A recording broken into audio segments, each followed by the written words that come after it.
بلوچستان کے علاقہ نوکنڈی سے ہمارے گدروشیا پوائنٹ کے نمائندہ یوسف ساسولی کی رپورٹ کے مطابق نوکنڈی میں کچروں کی بھرمار اور کوڑا کرکٹ کے انبار لگنے سے شہریوں کو مشکلات کا سامنا۔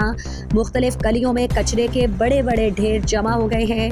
ہوائیں چلنے سے کچرے، پلاسٹک کے تھیلے اور پرانے بوسیدہ کپڑوں کے ٹکڑے گھروں میں آ جانے ہیں اور لندن روڈ کے ساتھ کچرے جمع ہونے سے دکانداروں سمیت سفر کرنے والوں اور کلی غریب آباد کے مختلف گلی کوچوں میں کچرے کے ڈھیر جمع ہیں۔ کوڑا کرکٹ اور کچرا کو ٹھکانے لگانے کے مناسب جگہ نہ ہونے کی وجہ سے لوگ جہاں خالی پلاٹ یا ویران مکان دیکھتے ہیں تو اسے کچرا دان کی شکل میں تبدیل کرتے ہیں۔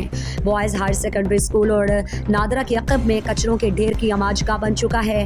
علاقہ مکینوں کا کہنا ہے کہ نادرہ اور اسکول کے عقب میں کچروں سے راہگیر سمیت اسکول کے بچے، اساتذہ اور مکینوں اور پاور ہاؤس کے ساتھ لوگوں نے اپنے کچرے ڈال کر گندگی اور غلاظت کا ایک بڑا منبع کھڑا کیا ہے۔ مغربی بازار میں جا بجا غلاظت اور گندگی کے ڈھیر لگ گئے ہیں۔ ضرورت اس امر کی ہے کہ نوکنڈی کے مختلف گلیوں میں صفائی ستھرائی اور کچروں کے ڈھیر کو ٹھکانے لگانے کے لیے ایک خطیر فنڈز ریلیز کر کے شہر کو خوبصورت بنانے کے لیے اقدامات اٹھائے جائیں۔ مزید دلچسپ معلومات اور خبروں سے آگاہ ہونے کے لیے Gedrosia point Facebook page, Instagram, Twitter کو فالو اور یوٹیوب چینل کو سبسکرائب کریں۔ بیل آئیکن بٹن دبانا نہ بھولیں